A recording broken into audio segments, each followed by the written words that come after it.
Chevrolet Silverado présente Bête de chasse en collaboration avec les partenaires suivants: Ecotone et Portable Winch.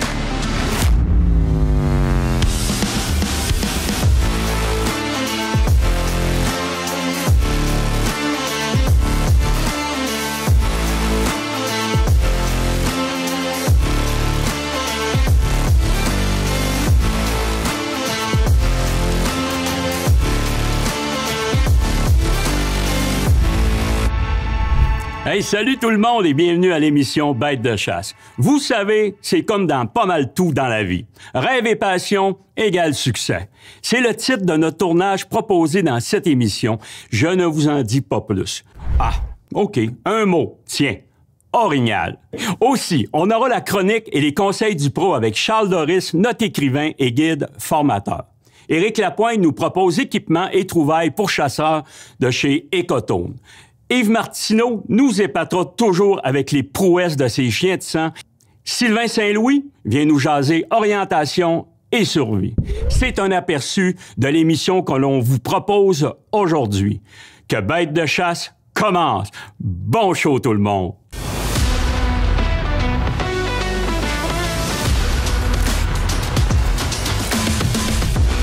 Alors, je suis en présence de notre expert conférencier chevreuil, Charles Doris.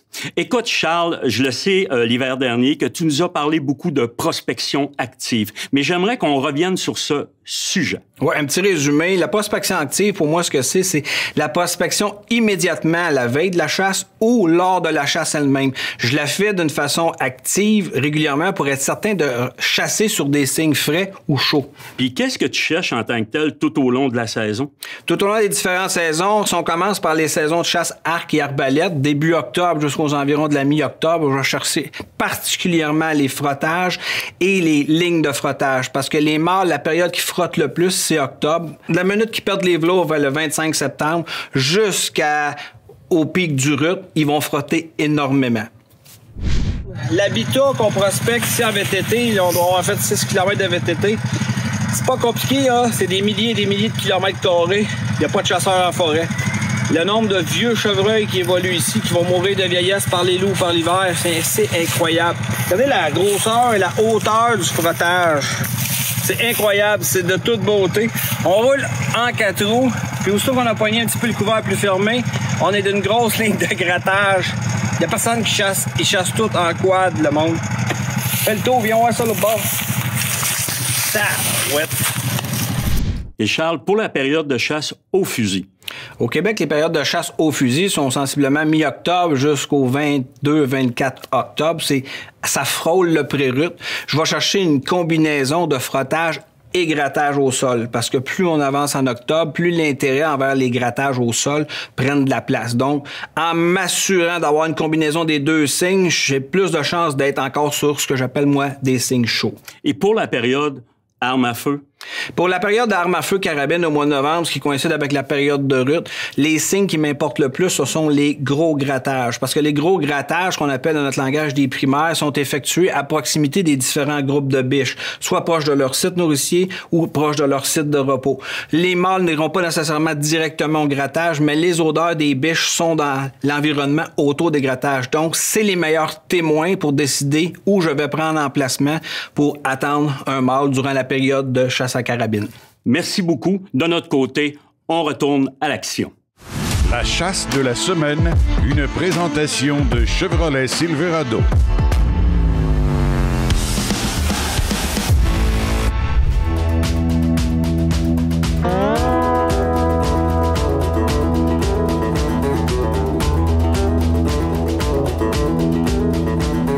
Donc, la chasse cette semaine, écoute, on s'enlignait justement pour une chasse prescriptive. Écoute, on parle de la première semaine de septembre.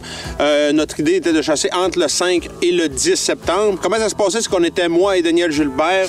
Moi, j'avais mon arc traditionnel. Dan avait son arbalète. Donc, on s'enlignait pour passer une semaine assez tripante.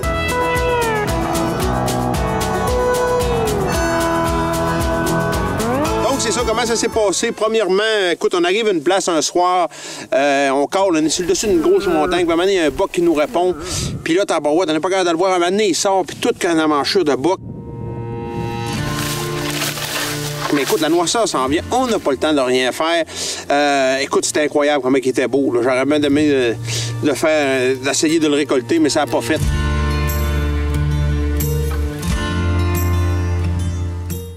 Le lendemain, on se réveille, on repart dans le bois.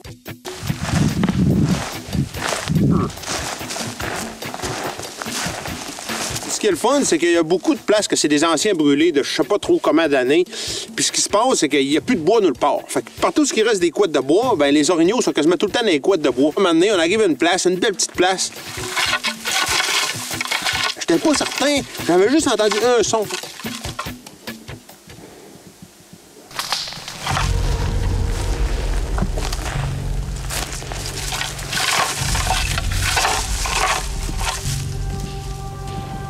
Puis là, maintenant, j'entends un renard clamant. Là, je dis tabarouette, OK, il y en a un là. Fait que là, j'en relâche un souffle.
Premium Mix, pour des semences exclusives et plus de 25 ans d'expertise, on est là pour vous supporter de l'achat de vos semences, aller jusqu'à la réalisation de votre champ nourricier. Pour plus d'informations, premium-mix.ca.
Hey, regarde bien. Regarde bien. Regarde le vent. Regarde le vent. Une seconde ou l'autre. Une seconde ou l'autre. Pour les gens qui tirent de cette arme-là, c'est incroyable. À 30 mètres, réussir à rentrer dans ça, moi, ça m'impressionne.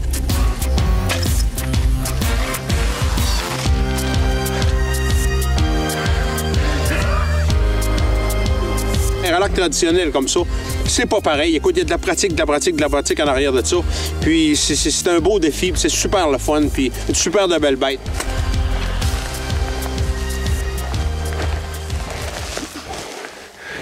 OK. Là, on vient de tirer, ça fait 15 minutes. Écoute, je viens juste de m'avancer, là. Dan, écoute, t'essaies de filmer par les traces, là. Les traces s'en allent par là. Il y a un fond humide, là. Je m'attends bien qu'il va être là quelque part.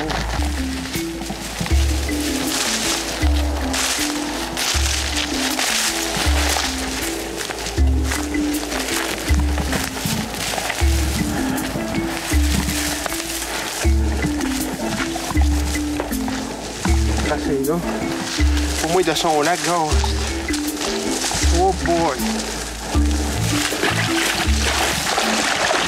Oh oh, il est drette là! Il est mort dans le lac! Wouhou! Le seul défaut, c'est qu'il est allé se tirer dans le lac. Ça a été pas mal moins le fun d'en sortir. Je peux vous dire quelque chose, dans l'eau, jusqu'à la ceinture, puis il tire là-dessus, puis force après ça, puis ça a été tout qu'un défi. Yes, sir, regarde le velours. Super de beau bug, hein? Ah.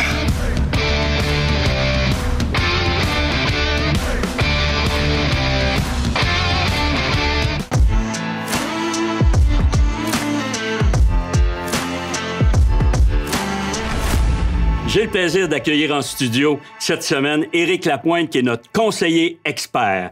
Éric, on jase armes à feu. Armes à feu, principalement, 2 types d'armes à feu, carabine et fusil.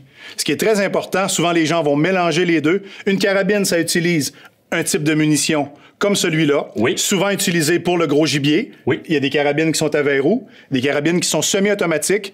Et à partir de là, on a un deuxième type qui est le fusil. Absolument. On en voit 2 ici. Un fusil qui a une mécanique à pompe. Oui. Et aussi, on a un fusil qui a une mécanique semi-automatique. Ça utilise une cartouche. Oui. Et ce qui est différent de l'autre modèle, c'est que celui-là va avoir des billes à l'intérieur pour aller au petit gibier ou à l'oiseau migrateur. C'est en plein ça. Mais on a une carabine qu'on est capable de faire du petit gibier. Très intéressant, le calibre 22, le calibre 17, qui sont vraiment intéressants à manipuler parce qu'ils sont légers, ils sont précis, avec un télescope ou à la mire franche, avec des chargeurs qui sont intégrés. Et ça, c'est vraiment, vraiment un trophée, une perdrix avec ce type d'arme à feu-là. Absolument. Pour conclure, Éric, on a une belle nouveauté, je crois. Oui, absolument. On a maintenant un type de monture qui est intégré. Auparavant, sur une carabine, on utilisait 2 montures sur lesquelles on venait installer des collets. Et maintenant, le système est intégré, c'est-à-dire que ça enlève une marge d'erreur et ça permet de garantir une meilleure précision pour nos chasseuses et chasseurs. Hey, Éric, un gros merci pour tes excellents conseils encore cette semaine. Et de notre côté, on continue avec Bête de chasse.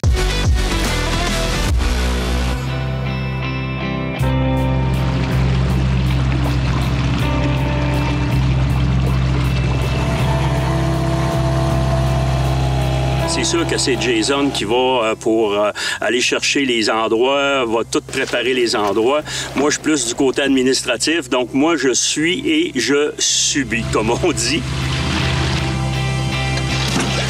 Il nous est arrivé des affaires assez spéciales avec les bateaux. On a eu un petit peu de misère, mais on a eu bien du fun quand même.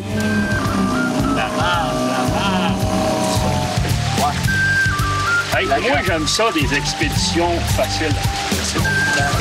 OK. Écoute, on a fait des affaires. J'ai dit là, je suis découragé. On a passé en bateau, on a monté des écluses à castor, on a descendu des écluses à castor. Quoi que je comprends pas, ils ont un barrage de castor, mais au lieu de débarquer à pied, ils foncent dedans. C'est ça. Wow! On arrive dans le barrage!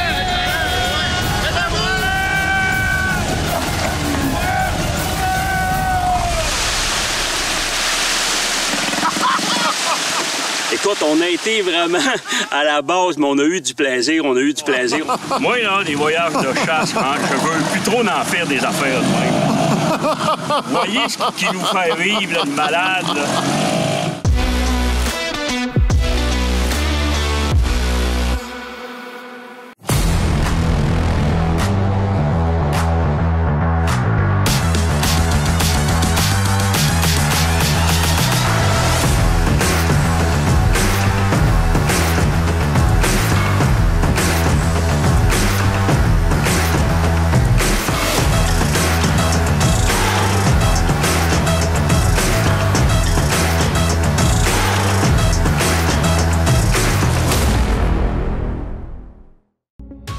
Écotone, le plus grand réseau de magasins au Québec spécialisé dans la chasse, la pêche et le plein air. Visitez votre marchand Écotone près de chez vous. Écotone, une expertise locale au service de vos passions.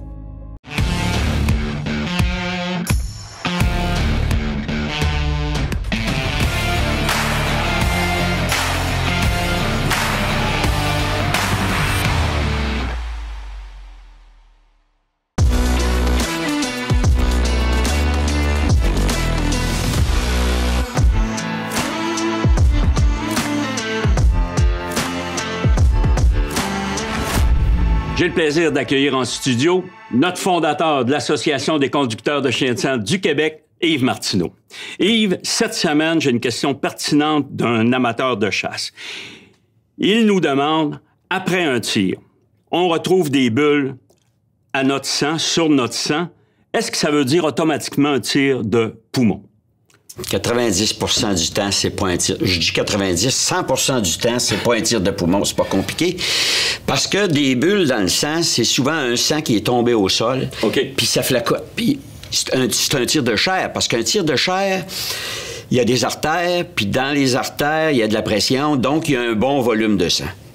Donc, ça tombe au sol, puis ça flacote dans le placard de sang. Oui. Puis c'est collant du sang, fait que c'est là que ça fait des ballons dans le sang. Okay. Si tu regardes ça ici, tu vois-tu tous les petits points blancs qu'il y a là? Ça, là, ça a flacoté, ça s'est formé en flacotant dans le sang. OK. Puis ici, c'est un peu différent. Le sang, il n'y avait pas de ballon quand ça a tombé là. Ça s'est formé après. Pourquoi ça s'est formé après? C'est qu'un sang d'artère, c'est très oxygéné. C'est un sang qui arrive des poumons. Puis ça, c'est l'oxygène qui sort du sang à travers le sang. Puis le fait que c'est collant, ça fait des ballons comme ça. Hey Yves, on voit deux exemples de sang, mais mettons que tu as un tir de poumon. C'est quoi la différence avec... Bon, un tir de poumon, ça va être plus de la broue de poumon. Okay. Tu sais, des fois, tu trouves ta bête, t'arrives là, tu vois qu'il y a de la broue après la plaie. Ça, c'est de la broue de poumon. Mais c'est quand même rare que ça tombe au sol parce que ça se forme après la plaie. Oui. Et la bête n'a pas de chance d'aller loin. OK? Fait que le fait qu'elle n'a pas de chance d'aller loin, c'est très rare qu'elle tombe au sol. Je te dirais 100% du temps, quand les chasseurs voient des ballons dans le sang, c'est un tir de chair. Encore un conseil pertinent, Yves. C'est vraiment très intéressant. Puis j'invite encore les gens à faire appel à vos services. Vous êtes vraiment des bibles pour nous autres, pour les chasseurs. Alors, de notre côté, on va continuer dans l'action avec Bête de chasse.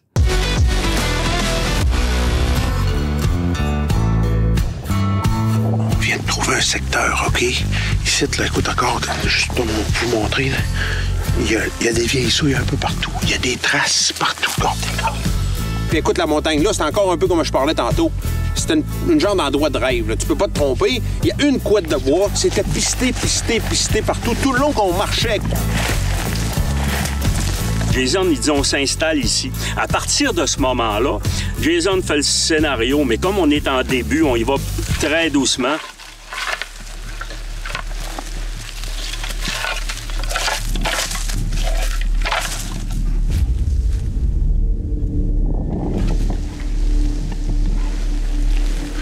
Essayer de faire de quoi? Écoutez, on a trouvé un frottage, un vieux frottage des années passées, viens voir. Que frotter ça fait une couple d'années. Lâche pas.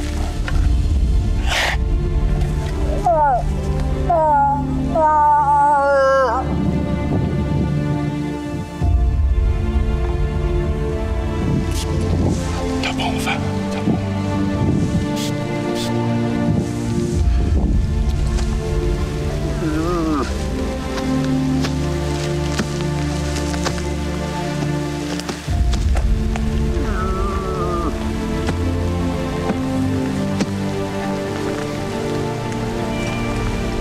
À un moment donné, je me vire de bord. Je vois le bas qui est à peu près 75 pieds de nous autres. Là, je dis, t'as pas, les gars, il est là.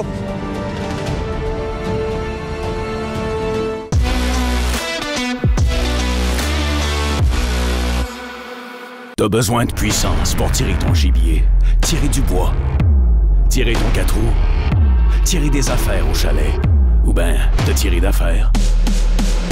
T'as juste besoin d'un treuil portable winch. Avec ça, tu vas avoir la vraie puissance entre tes mains. Portable Winch. C'est simple. C'est fort. C'est efficace. Passe à l'action. Offre-toi un treuil portable Winch.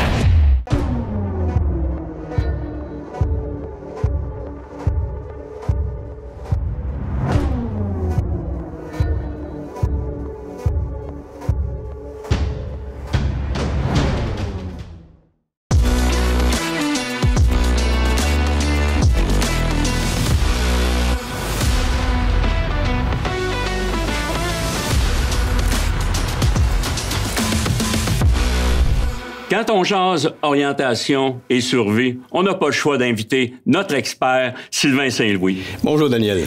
Sylvain, quand tu es avec moi, je le sais qu'on n'a pas le choix, on s'en va à la base. Quand on parle d'orientation, on parle d'un outil, la boussole. Ben, la boussole, tu peux avoir un cellulaire ou un GPS, mais l'outil de base, c'est vraiment une boussole. Puis, écoute, c'est en bas de 100$, là, puis vraiment une belle sécurité. Sauf que ça a été mal enseigné depuis au-dessus de 25 ans, une boussole, parce qu'on doit jamais parler de nord avec une boussole. Mais, la plupart, écoute, souvent, les gens vont dire, « Hey, je sais où est-ce qu'est mon nord. » Pas de problème. Mais si ton auto est au sud, ça va pas bien. Ben, justement. Puis là, je reviens avec l'exemple. On a déjà parlé d'un azimut de secours. Oui. Exemple, disons que mon véhicule est là. Quand je dis qu'on parle jamais de nord avec une boussole, la façon de travailler avec une boussole, c'est que je vise mon véhicule, je tourne le cadran pour que l'aiguille rouge tombe dans la flèche d'orientation. Oui. Quand c'est fait, en faisant ça comme c'est ici, ça va nous donner, exemple, 1 degré. Bon, oui. Disons que ça me donne 60 degrés. Ma boussole est placée. Qu'il arrive quoi que ce soit, je suis en forêt, je veux m'en revenir à 60 degrés, je prends la boussole, je tourne sur moi-même jusqu'à ce que l'aiguille rouge tombe dans la flèche d'orientation, mon véhicule est par là. Ça, c'est 60 degrés. Donc, on parle pas de nord, que ce soit à gauche, à droite, en avant, en arrière. Là. C'est vraiment la direction à suivre comme on vient de faire. Vraiment trop important. Puis comme on dit, Sylvain, les gens qui veulent avoir plus d'informations, qui se gênent pas, qui contactent nos amis de Orientation Azimut. Merci beaucoup. Toujours des conseils judicieux. Et de notre côté, on retourne dans l'action. Quand j'ai vu justement cette grosseur de gibier encore s'en venir,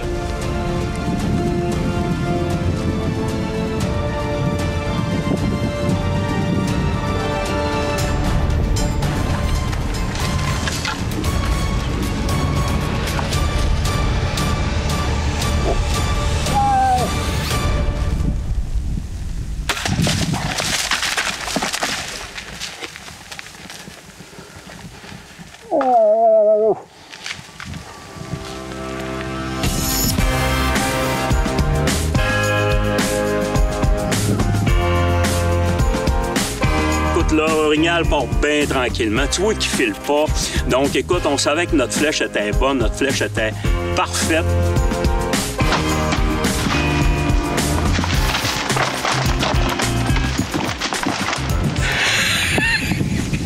Il nous protège à nous autres. Écoute, la flèche parfaite.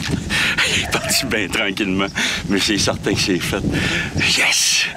Yes, yes, yes! Regarde. Non, il saigne en tabarouette. Regarde ça. C'est une autre affaire, là. Regarde là. Regarde, ici aussi. Ici là. Regarde ici, c'est bien plein. C'est rendu sur le bord du lac.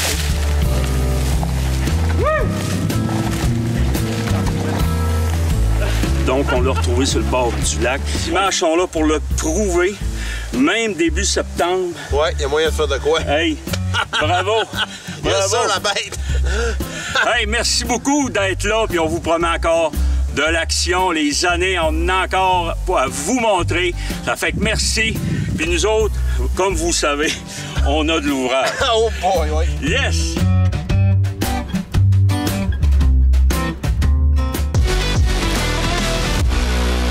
Ah non, c'est déjà tout.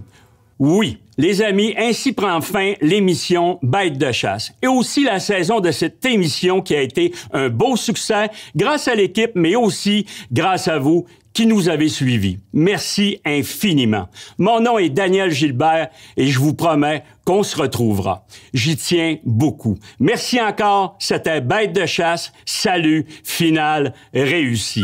C'est pas comme si t'avais juste à lire un télésouffleur, hein? L'émission Bête de chasse vous a été présentée grâce aux partenaires suivants. Les armes Antler, les produits Extrême CG et BeaverTech.